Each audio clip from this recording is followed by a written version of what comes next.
महाकुंभ अब समापन की ओर धीरे धीरे बढ़ रहा है। ऐसे में संगम तट से लेकर सड़क तक खाली होने लगी है। संगम तट पर मौजूद 10 लाख कल्पवासियों में से करीब 5 लाख कल्पवासी माघी पूर्णिमा का स्नान करने के बाद गंगा मां से विदा लेकर अपने घर लौट चुके हैं। वहीं संगम में स्नान करने आए श्रद्धालु भी घरों को लौट रहे हैं, जिससे अब सड़क से लेकर संगम नोस तक भीड़ कम हो गई है। पुलिस की तरफ से प्रयागराज के कई चौराहों का सीसीटीवी फुटेज जारी किया गया है, जिसमें ट्रैफिक बिल्कुल सामान्य नजर आ रहा है। बता दें कि महाकुंभ के 5 स्नान खत्म हो चुके हैं, जिसमें मकर संक्रांति, मौनी अमावस्या, बसंत पंचमी और माघी पूर्णिमा शामिल है। इन 5 स्नान के मौके पर शहर से लेकर हाईवे तक पर जाम लगा हुआ था, जिसमें हजारों लोग फंसे हुए थे। लेकिन अब सब कुछ सामान्य है। महाकुंभ में देश के कोने कोने से श्रद्धालुओं के पहुंचने का सिलसिला बिना रुके जारी है और ऐसे में सुरक्षा में लगे पुलिसकर्मी अब बैरिकेडिंग को छोड़कर हाथ में वॉकी टॉकी लेकर विसल के माध्यम से श्रद्धालुओं को जमावड़ा न लगाने की अपील कर रहे हैं। वहीं आज कई वीवीआईपी भी संगम पहुंचने वाले हैं, जिसमें छत्तीसगढ़ सरकार, केंद्रीय मंत्री ज्योतिरादित्य सिंधिया और फिजी के रक्षा मंत्री एक प्रतिनिधिमंडल के साथ प्रयागराज आएंगे। महाकुंभ में माघी पूर्णिमा स्नान पर्व के सफल आयोजन के बाद अभी और श्रद्धालुओं के आगमन का अनुमान है। जिलाधिकारी रविंद्र कुमार मांदर ने कहा कि शुक्रवार से रविवार के बीच श्रद्धालुओं की भीड़ आ सकती है। इसके लिए अलग से यातायात प्रबंधन की योजना बनाई जाएगी। वहीं उन्होंने कहा कि पार्किंग व्यवस्था का प्लान लागू है।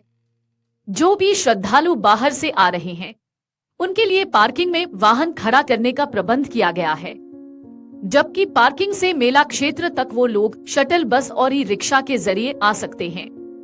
इसे लेकर प्रयागराज प्रशासन व पुलिस प्रशासन के अफसरों के बीच बैठक हुई। 14 फरवरी से सीबीएसई और आईसीएसई परीक्षाएं शुरू हो रही हैं। परीक्षार्थियों की सुविधा को ध्यान में रखते हुए प्रशासन ने ट्रैफिक को व्यवस्थित बनाए रखने की योजना बनाई है। डीएम ने कहा कि छात्र छात्राओं को परीक्षा केंद्र तक पहुंचने में कोई कठिनाई न हो, इसके लिए ट्रैफिक व्यवस्था की विशेष रूप से निगरानी की जाएगी।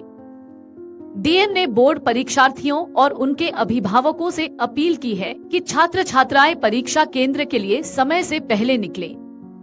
यदि संभव हो तो अपने निजी दोपहिया वाहनों का उपयोग करें, ताकि वे ट्रैफिक में फंसने से बच सकें।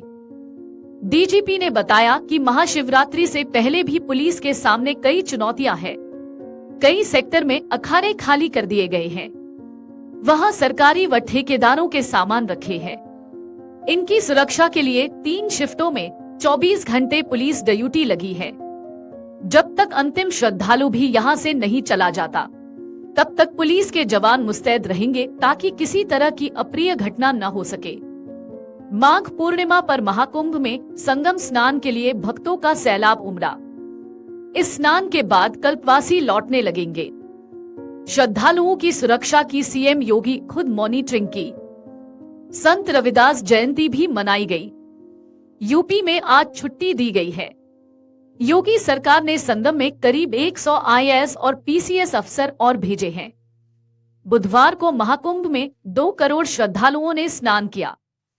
14 फरवरी से सीबीएसई और आईसीएसई बोर्ड परीक्षाएं शुरू हो रही हैं। अगर आप ये वीडियो YouTube पर देख रहे हैं तो हमारे चैनल को सब्सक्राइब कर बेल आइकन दबाएं और Facebook पर देख रहे हैं तो हमारे पेज को लाइक करें। 8 मिलियन प्लस सब्सक्राइबर, आपके इस भरोसे के लिए बहुत धन्यवाद।